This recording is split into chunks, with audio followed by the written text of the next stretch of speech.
உங்கள் சமையல் கூடத்திற்கு தேவையான உணவுப் பொருட்கள், காய்கறிகள், கடல் உணவு வகைகள் அனைத்தும் தரமாக எப்பொழுதும் மலிவாக பெற்றுக் கொள்ளவும். சமையல் பாத்திரங்கள் அனைத்தும் தெரிவு செய்யவும். VT Cash and Carry, La Chapelle.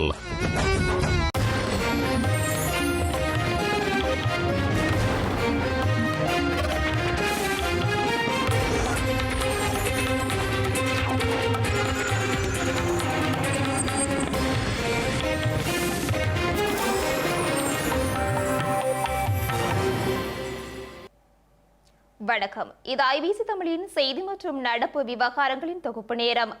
நேரலையில் இணைந்து கொள்ளும் நான் தனரோபினி தனரோபன். முதலில் தலைப்புச் செய்திகள். இலங்கையில் அரிசிக்கு அதிகரிக்கும் தட்டுப்பாடு. நிர்ணய விலையை மீறினால் கடும் நடவடிக்கை என அரசு தலைவர் எச்சரிக்கை. மாகாண சபை தேர்தல்கள் விரைவுபடுத்த சுமந்திரன் கோரிக்கை. அதிகார பரவலாக்கலுக்கு மாகாண சபையே அடிப்படை என்ற தொனிப்பட கருத்து. டெல்லி பயணத்தில் அரசின் கொள்கைகளை மோடியிடம் எடுத்துரைக்க அனுர திட்டம். சீன பயணத்தின் போது முதலீடுகள் குறித்து பேசுவார் எனவும் தகவல். திமுக கூட்டணியை விட்டு வெளியேற மாட்டோம் என்கிறார் திருமா. ஆதவிற்கு எதிரான நடவடிக்கை குறித்து உயர்குழு தீர்மானிக்கும் எனவும் கருத்து. சிரிய தலைநகரை கைப்பற்றிய கிளர்ச்சி படைகள். டமஸ்கஸை விட்டு வெளியேறிய அரசு தலைவர் அசாத். இனி தொடர்பான விரிவான செய்திகள். இலங்கை முழுவதும் அரிசிக்கு தட்டுப்பாடு ஏற்பட்டுள்ள நிலையில் நிர்ணய விலையை பின்பற்றாதவர்களுக்கு எதிராக கடுமையான சட்ட நடவடிக்கை எடுக்கப்படும் என ஸ்ரீலங்கா ஜனாதிபதி அனுரகுமார திசாநாயக்க எச்சரிக்கை விடுத்துள்ளார். வர்த்தக, வணிக, உணவு பாதுகாப்பு மற்றும் கூட்டுறவு அபிவிருத்தி அமைச்சின் அதிகாரிகள் மற்றும் அரிசி வியாபாரிகளுடன் ஜனாதிபதி அலுவலகத்தில் நடைபெற்ற சந்திப்பிலேயே ஜனாதிபதி இதனை தெரிவித்துள்ளார். நாட்டரிசி ஒரு கிலோகிராமை 225 ரூபாய் மொத்த விலைக்கும் 230 ரூபாய் சில்லறை விலைக்கும் விற்பனை செய்யுமாறு ஜனாதிபதி அனுரகுமார திசாநாயக்க அரிசி விற்பனையாளர்களுக்கு அறிவுறுத்தல் வழங்கினார். இது தொடர்பில் அடுத்த 10 நாட்களுக்குள் அவதானமாக செயற்படுமாறும் இதற்கு முரணாக செயற்படும் அரிசி ஆலை உரிமையாளர்களுக்கு எதிராக சட்டத்தை கடுமையாக அமுல்படுத்துமாறும் நுகர்வோர் பாதுகாப்பு அதிகார சபைக்கு ஜனாதிபதி அறிவுறுத்தினார். நாட்டில் நெடுஞ்சாலைத்துறைக்காகவே அதிகளவு முதலீடு செய்யப்படுவதாகவும் அடுத்து நீர்ப்பாசனத்துறைக்கும் விவசாயத்துறைக்குமே அதிக முதலீடு செய்யப்படுவதாகவும் ஜனாதிபதி குறிப்பிட்டுள்ளார். விவசாயிகளுக்கே அதிக நிவாரணங்கள் வழங்கப்படுவதாக கூறியுள்ள அவர், நெல் கொள்வனவிற்காக வியாபாரிகளுக்கு குறைந்த வட்டியில் கடன் வழங்கப்படுவதாகவும் அதனால் மக்களின் அரிசியை நுகரும் உரிமையில் கை வைக்க வேண்டாம் என்றும் ஜனாதிபதி வலியுறுத்தினார். அதன்படி அரிசி விலைகள் பின்வருமாறு நிர்ணயிக்கப்பட்டுள்ளன. இதன் பிரகாரம் ஒரு கிலோ நாட்டரிசியின் மொத்த விலை 225 ரூபாவாகவும் சில்லறை விலை 230 ரூபாவாகவும் நிர்ணயிக்கப்பட்டுள்ளது. வெள்ளி அரிசியின் மொத்த விலை 215 ரூபாவாகவும் சில்லறை விலை 220 ரூபாவாகவும் இறக்குமதி செய்யப்படும் நாட்டரிசியின் விலை 220 ரூபாவாகவும் நிர்ணயிக்கப்பட்டுள்ளது. சம்பா அரிசி மொத்த விலை 235 ரூபாவாகவும் சில்லறை விலை 240 ரூபாவாகவும் கீரி சம்பா அரிசி மொத்த விலை 255 ரூபாவாகவும் சில்லறை விலை 260 ரூபாவாகவும் நிர்ணயிக்கப்பட்டுள்ளது. அதேபோல் நாளாந்தம் அரிசி ஆலைகளிலிருந்து வெளிவரும் அரிசியின் அளவினை கணக்கிடுமாறும் நுகர்வோர் அதிகார சபை அதிகாரிகளுக்கு ஜனாதிபதி அறிவுறுத்தல் விடுத்தார். அரிசி தொடர்பான பிரச்சினைகளை அரசாங்கத்துடன் சுமூகமாக தீர்த்துக் கொள்ளுமாறும் அரிசி வர்த்தகர்களிடம் ஜனாதிபதி கோரிக்கை விடுத்துள்ளார். இதேவேளை ஜனாதிபதியின் அறிவுறுத்தலை அடுத்து பொலனறுவை பிரதேசத்தில் உள்ள அரிசி ஆலைகளில் இன்று விசேட சோதனைகளை மேற்கொள்ள உள்ளதாக ஸ்ரீலங்காவின் நுகர்வோர் அதிகார சபை அறிவித்துள்ளது. இதன்படி நாளாந்த அரிசி உற்பத்தி, தற்போதைய கையிருப்பு நிலைகள் மற்றும் சந்தைக்கு வெளியிடப்படும் அரிசியின் அளவு குறித்து அறிக்கை பெறப்படும் என அதிகார சபையின் பேச்சாளர் ஒருவர் தெரிவித்துள்ளார். ஜனாதிபதியின் பணிப்புரைக்கு அமைய எதிர்காலத்தில் அனைத்து அரிசி ஆலைகளிலுமிருந்து தகவல்களை சேகரிக்க நடவடிக்கை எடுக்கப்படும் எனவும் ஸ்ரீலங்காவின் நுகர்வோர் அதிகார சபை மேலும் குறிப்பிட்டுள்ளது. ஸ்ரீலங்காவின் மாகாண சபை தேர்தலை உடனடியாக நடத்துமாறு இலங்கை தமிழரசு கட்சியின் முன்னாள் நாடாளுமன்ற உறுப்பினரான சட்டத்தரணி M.A. சுமந்திரன் வலியுறுத்தியுள்ளார். இலங்கை தமிழரசு கட்சியுடன் ஜனாதிபதி அனுரகுமார திசாநாயக்க நடத்திய சந்திப்பு குறித்து தனது எக்ஸ் தளத்தில் வெளியிட்டுள்ள பதிவிலேயே அவர் இவ்வாறு குறிப்பிட்டுள்ளார். உள்ளூராட்சி மன்ற தேர்தல்கள் நிறைவடைந்த பின்னர் அடுத்த ஆண்டு இறுதி வரை காத்திருக்காமல் மாகாண சபை தேர்தல்களை நடத்த வேண்டும் என எம்.ஏ. சுமந்திரன் வலியுறுத்தியுள்ளார். இலங்கை தமிழரசுக் கட்சியின் நாடாளுமன்ற குழுவுடன் நடத்தப்பட்ட சந்திப்பில் அடுத்த வருட இறுதிக்குள் மாகாண சபை தேர்தல் நடத்தப்படும் என ஜனாதிபதி கூறியிருந்த நிலையில் அவரின் இந்த கருத்து வெளியாகியுள்ளது. புதிய அரசியலமைப்பு கொண்டுவரப்படுவதற்கு முன்னர் மாகாண சபையானது முழுமையான அதிகாரத்துடன் இயங்குவது மிகவும் முக்கியமானது எனவும் அவர் சுட்டிக்காட்டியுள்ளார். கடந்த 6 வருடங்களாக மாகாண சபைகளுக்கான தேர்தல்கள் எதுவும் நடத்தப்படாமல் அவை ஜனாதிபதியின் பிரதிநிதிகளான ஆளுநர்களின் நிர்வாகத்தின் கீழ் இருந்து வருகின்றன. ஜனாதிபதியுடனான சந்திப்பில் சமஷ்டி முறையின் அடிப்படையிலான அரசியல் தீர்வை இலங்கை தமிழரசுக் கட்சியின் நாடாளுமன்ற குழு முன்வைத்த போதிலும் புதிய அரசியலமைப்பு வரைவு செயல்முறை ஆரம்பிக்கும் போது அத்தகைய திட்டங்கள் அனைத்தும் பரிசீலிக்கப்படும் என்று ஜனாதிபதி சுட்டிக்காட்டினார். எனினும் அமைச்சரவை பேச்சாளர் வைத்தியர் நலிந்த ஜெயதிச கடந்த செவ்வாய்க்கிழமை வாராந்த ஊடகவியலாளர் மாநாட்டில் புதிய அரசியலமைப்பை அறிமுகப்படுத்த 3 வருடங்கள் என குறிப்பிட்டிருந்தார்.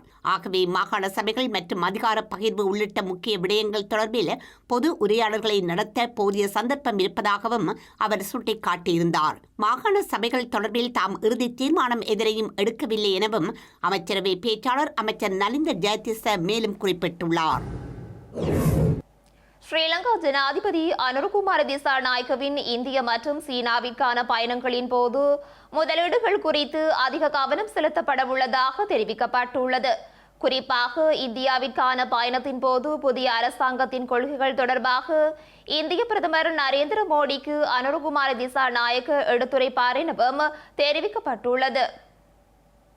ஸ்ரீலங்கா ஜனாதிபதி அனுரகுமார் திசாநாயக்க எதிர்வரும் 16ஆம் தேதி இந்தியாவிற்கு செல்லவுள்ளதுடன் இந்த பயணத்தில் ஜனாதிபதியுடன் செல்லவுள்ள தூதுக்குழு தொடர்பான பட்டியலை அரசாங்கம் தயாரித்து வருவதாகவும் வெளிவிவகார அமைச்சர் விஜித்த ஹேரத் குறிப்பிட்டுள்ளார். புதுடில்லியில் 2 நாடுகளுக்கும் இடையே கையெழுத்திடப்பட என எதிர்பார்க்கப்படும் புரிந்துணர்வு ஒப்பந்தங்கள் குறித்து இந்திய அதிகாரிகளுடன் பேச்சுக்கள் நடந்து வருவதாக கொழும்பில் உள்ள முன்னணி ஆங்கில ஊடகம் ஒன்றுக்கு அவர் தெரிவித்துள்ளார்.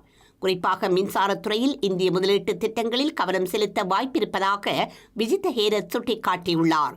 ஜனாதிபதி அனுரகுமார் திசாநாயக்காவின் சீனாவிற்கான உத்தியோகபூர்வ பயணம் அடுத்த மாத ஆரம்பத்தில் இடம்பெறும் எனவும் ஸ்ரீலங்கா வெளிவிவகார அமைச்சர் கூறியுள்ளார். இந்த பயணத்தின் போது கல்வி மற்றும் தொழில்நுட்பம் தொடர்பான பல புரிந்துணர்வு ஒப்பந்தங்கள் கைச்சாத்திடப்படும் என விஜித்த ஹேரத் குறிப்பிட்டுள்ளார். சீன நிதியுதவி வழங்கப்பட்டு பின்னர் இடைநிறுத்தப்பட்ட நெடுஞ்சாலை திட்டங்கள் குறித்தும் இந்த விஜயத்தின் போது விவாதிக்கப்படும் என்று விஜித்த ஹேரத் சுட்டிக்காட்டியுள்ளார். சீன அரசாங்கம் இலங்கைக்கு பல திட்டங்களுக்கு நிதி அளித்துள்ளதுடன் கடன் மறுசீரமைப்பு திட்டத்திலும் நாட்டிற்கு ஒத்துழைப்பு வழங்கியுள்ளதாக வெளி விவகார அமைச்சர் குறிப்பிட்டுள்ளார். சீனாவினால் வழங்கப்பட்ட உதவிகளில் அடுத்த ஆண்டுக்கான பாடசாலை சீருடை பொருட்களுக்கான மானியம் அடங்குவதுடன் பாடசாலைகளை எண்ணியல் மயமாக்கல் திட்டமும் உள்ளதாகவும் அவர் கூறியுள்ளார். எனவே மேலும் பொருளாதார ஒத்துழைப்பை பெறுவதற்கும் உறவுகளை வலுப்படுத்துவதற்கும் இந்த விஜயம் உதவிகரமாக இருக்கும் என தாம் நம்புவதாகவும் விஜித்த ஹேரத் மேலும் சுட்டிக்காட்டியுள்ளார். ஸ்ரீலங்காவின் நாடாளுமன்ற தேர்தலில் போட்டியிட்டு பெரும்பாலான வேட்பாளர்கள் தேர்தலுக்கான தமது வரவு செலவு திட்ட அறிக்கைகளை கையளித்துள்ளதாக தேர்தல்கள் ஆணைக்குழு தெரிவித்துள்ளது. இந்த அறிக்கைகளை கையளிப்பதற்கான காலக்கெடு நேற்று முன்தினம் நள்ளிரவுடன் முடிவுக்கு வந்துள்ள நிலையில் பரப்புரை நிதி சட்டங்களின் பிரகாரம் அவர்கள் இந்த அறிக்கைகளை கையளித்துள்ளனர். ஸ்ரீலங்காவின் நாடாளுமன்ற தேர்தலில் போட்டியிட்ட 8,800 வேட்பாளர்களில் 7,846 பேர் தமது நிதிநிலை அறிக்கையை ஒப்படைத்துள்ள அதேவேளை மேலும் பல அறிக்கைகள் பதிவு தபால் மூலம் தமக்கு கிடைக்கவுள்ளதாக தேர்தல்கள் ஆணைக்குழுவின் அதிகாரியொருவர் கூறியுள்ளார். தேர்தல் பரப்புரை நிதி சட்ட காலக்கெடு நிறைவடையும் இறுதி தருவாயில் நிதிநிலை அறிக்கைகளை சமர்ப்பிக்க வேட்பாளர்களும் கட்சிகளும் அவசரம் காட்டியதாகவும் அவர் சுட்டிக்காட்டியுள்ளார். குறிப்பாக நேற்று முன்தினம் வெள்ளிக்கிழமை 493 கட்சிகள் தமது தேர்தல் பரப்புரைகளுக்கான வரவு செலவை சமர்ப்பித்துள்ளதாகவும் அவர் கூறியுள்ளார். சீரற்ற வானிலையால் பாதிக்கப்பட்ட இலங்கை மக்களுக்காக ஜப்பான் அரசாங்கம் சுமார் 300 மில்லியன் ரூபாய் பெறுமதியான உதவி பொருட்களை வழங்கியுள்ளது. மோசமான வானிலையால் பாதிக்கப்பட்ட வடமாகாண மக்களுக்காக இந்திய அரசும் ஏராளமான உதவி பொருட்களை நேற்றைய தினம் முதற்கட்டமாக வழங்கியுள்ளது. இலங்கையில் உள்ள ஜப்பானிய தூதரகம் மற்றும் ஜப்பான் சர்வதேச ஒத்துழைப்பு நிறுவனமான ஜெய்கா ஆகியவற்றின் ஏற்பாட்டில் கொண்டு செல்லப்பட்ட பாதிக்கப்பட்ட மக்களுக்கான உதவிப் பொருட்கள் நேற்றிரவு கட்டுராய்க்க விமான நிலையத்தை சென்றடைந்துள்ளது. விசேட சரக்கு விமானத்தின் மூலம் கொண்டு செல்லப்பட்ட இந்த உதவிப் பொருட்கள் விமான நிலையத்தில் வைத்து ஸ்ரீலங்காவிற்கான ஜப்பானிய தூதுவர் இச்சமாடா அகியோவினால் ஸ்ரீலங்கா அதிகாரிகளிடம் ஒப்படைக்கப்பட்டுள்ளது. இந்த உதவிப் பொருட்கள் பேரிடரால் பாதிக்கப்பட்ட மக்களுக்கு வழங்குவதற்காக சம்பந்தப்பட்ட மாவட்ட செயலாளர்களிடம் கையளிக்க திட்டமிடப்பட்டுள்ளது. இதேவேளை மோசமான வானிலையால் பாதிக்கப்பட்ட இடங்களான பேசாலை, வெள்ளாங்குளம், துணுக்காய், மாந்தை ஆகிய பகுதிகளில் உள்ள 2100 குடும்பங்கள் பயனடையும் வகையில் இந்திய அரசின் நிவாரண உதவிகளும் நேற்று வழங்கப்பட்டுள்ளன. மக்கள் தொகை மற்றும் வீட்டு வசதிகள் கணக்கெடுப்பு பணிகளை மேற்கொள்ளும் அதிகாரிகளுக்கு தேவையான தகவல்களை வழங்குவதில் கரிசனை கொள்ள தேவையில்லை என ஸ்ரீலங்கா மக்கள் தொகை கணக்கெடுப்பு மற்றும் புள்ளிவிபர திணைக்களம் தெரிவித்துள்ளது. தேசிய ரீதியாக முன்னெடுக்கப்படும் இந்த நடவடிக்கையின் வெற்றிக்கு மக்களின் முழுமையான ஒத்துழைப்பு வழங்கப்பட வேண்டியதன் முக்கியத்துவம் திணைக்களத்தின் பணிப்பாளர் நாயகம் அனுஜா செனவிரத்ன சுட்டிக்காட்டியுள்ளார். மக்கள் தொகை கணக்கெடுப்புக்கு செல்லும் அதிகாரிகளுக்கு சில குடும்பங்கள் உரிய தகவல்களை வழங்குவதில்லை என வெளியான செய்திகளையும் அனுஜா செனவிரத்ன ஒப்புக்கொண்டுள்ளார். சேகரிக்கப்பட்ட தரவு ரகசியமாக இருக்கும் என்றும் தனிப்பட்ட தீர்மானங்களை மேற்கொள்வதற்கு பயன்படுத்தப்படாது என்றும் அவர் உறுதியளித்துள்ளார். அடுத்த 10 ஆண்டுகளுக்கான தேசிய கொள்கை மற்றும் திட்டங்களை வடிவமைப்பதற்கான அடித்தளமாக மாத்திரமே இத்தரவுகள் பயன்படுத்தப்படும் எனவும் ஸ்ரீலங்கா மக்கள் தொகை கணக்கெடுப்பு மற்றும் புள்ளி விபர திணைக்களத்தின் பணிப்பாளர் நாயகம் குறிப்பிட்டுள்ளார். கடந்த அக்டோபர் மாதம் 7ஆம் தேதி ஆரம்பித்த மக்கள் தொகை மற்றும் வீட்டு வசதி கணக்கெடுப்பு ஆரம்பிக்கப்படுவதற்கு முன்னர் கடந்த 2023ஆம் ஆண்டு அக்டோபர் மாதம் முதல் வீடுகள் மற்றும் கட்டடங்களில் சிவப்பு விவரச்சீட்டு ஒட்டும் பணிகள் மேற்கொள்ளப்பட்டிருந்தது. இதன் அடிப்படையில் கணக்கெடுக்கும் உத்தியோகத்தர்கள் குடியிருப்பாளர்கள் மற்றும் அவர்களின் வாழ்க்கை நிலைமைகள் பற்றிய விரிவான தகவல்களை சேகரிக்கின்றனர் என திணைக்களம் கூறியுள்ளது. மக்கள் தொகை கணக்கெடுப்பு சட்டத்தின் கட்டளையின் கீழ் மக்கள் தொகை கணக்கெடுப்பு பணிகள் மேற்கொள்ளப்படுவதாகவும் இந்த பணிகளை டிசம்பர் மாதம் 23ஆம் தேதிக்குள் நிறைவு செய்ய எதிர்பார்த்துள்ளதாகவும் திணைக்களத்தின் பணிப்பாளர் நாயகம் அனுஜா செனவிரத்ன குறிப்பிட்டுள்ளார். டிசம்பர் மாதம் 19ஆம் தேதியை மக்கள் கணக்கெடுப்பு நாளாக வர்த்தமானி மூலம் ஜனாதிபதி அறிவித்துள்ளார் எனவும் அனுஜா செனவிரத்ன கூறியுள்ளார். கணக்கெடுப்பாளர் தமது வீடுகளுக்கு வருகை தராத பட்சத்தில் 1901 என்ற பிரத்யேக தொலைபேசி எண்ணை தொடர்பு கொள்ளுமாறு பணிப்பாளர் நாயகம் பொதுமக்களுக்கு அறிவுறுத்தியுள்ளார். சேகரிக்கப்பட்ட தகவல்கள் நாட்டின் எதிர்காலத்தை திட்டமிடுவதில் முக்கிய பங்கு வகிக்கும் என்பதுடன் மக்கள் தொகை கணக்கெடுப்பில் ஒவ்வொரு குடும்பமும் சேர்த்திறனுடன் பங்கேற்குமாறும் துல்லியமான பிரதிநிதித்துவத்தை உறுதிப்படுத்துமாறும் திணைக்களம் கேட்டுக் கொண்டுள்ளது. இலங்கை கடற்பரப்பில் அத்துமீறி கடற்றொழிலில் ஈடுபட்ட குற்றச்சாட்டில் 8 இந்திய கடற்றொழிலாளர்கள் கடற்படையினரால் கைது செய்யப்பட்டுள்ளனர். இந்த 8 இந்திய கடற்றொழிலாளர்களும் மேலதிக சட்ட நடவடிக்கைகளுக்காக மயிலுட்டி கடற்றொழில் பரிசோதகர் காரியாலயத்தில் ஒப்படைக்கப்பட உள்ளனர். இலங்கை கடற்பரப்பிற்குள் இந்திய கடற்தொழிலாளர்களின் அத்துமீறி பிரவேசித்து கடற்றொழிலில் ஈடுபடும் செயற்பாடுகள் வடபகுதி மக்களின் வாழ்வாதாரத்தை தொடர்ந்தும் பாதித்து வருகின்றது. இவ்வாறு அத்துமீறி கடற்தொழிலில் ஈடுபட்ட 2 படகுகளுடன் 8 இந்திய கடற்தொழிலாளர்கள் நெடுந்தீவு கடற்பரப்பில் வைத்து ஸ்ரீலங்கா கடற்படையினரால் கைது செய்யப்பட்டுள்ளனர். கைதான 8 இந்திய கடற்தொழிலாளர்களும் காங்கேசன்துறை துறைமுகத்திற்கு கொண்டு செல்லப்பட்டு மேலதிக சட்ட நடவடிக்கைகளுக்கு உட்படுத்தப்பட உள்ளனர். செய்திகளின் நிறைவாக இனி மீண்டும் தலைப்புச் செய்திகள். இலங்கையில் அரிசிக்கு அதிகரிக்கும் தட்டுப்பாடு, நிர்ணய விலையை மீறினால் கடும் நடவடிக்கை என அரசு தலைவர் எச்சரிக்கை. மாகாண சபை தேர்தல்கள் விரைவுபடுத்த சுமந்திரன் கோரிக்கை. அதிகார பரவலாக்கலுக்கு மாகாண சபையே அடிப்படை என்ற தொனிப்பட கருத்து. டெல்லி பயணத்தில் அரசின் கொள்கைகளை மோடியிடம் எடுத்துரைக்க அனுர திட்டம். சீன பயணத்தின் போது முதலீடுகள் குறித்து பேசுவார் எனவும் தகவல். திமுக கூட்டணியை விட்டு வெளியேற மாட்டோம் என்கிறார் திருமா. ஆதவிற்கு எதிரான நடவடிக்கை குறித்து உயர்குழு தீர்மானிக்கும் எனவும் கருத்து. சிரிய தலைநகரை கைப்பற்றிய கிளர்ச்சி படைகள். டமஸ்கஸை விட்டு வெளியேறிய அரசு தலைவர் அசாத்.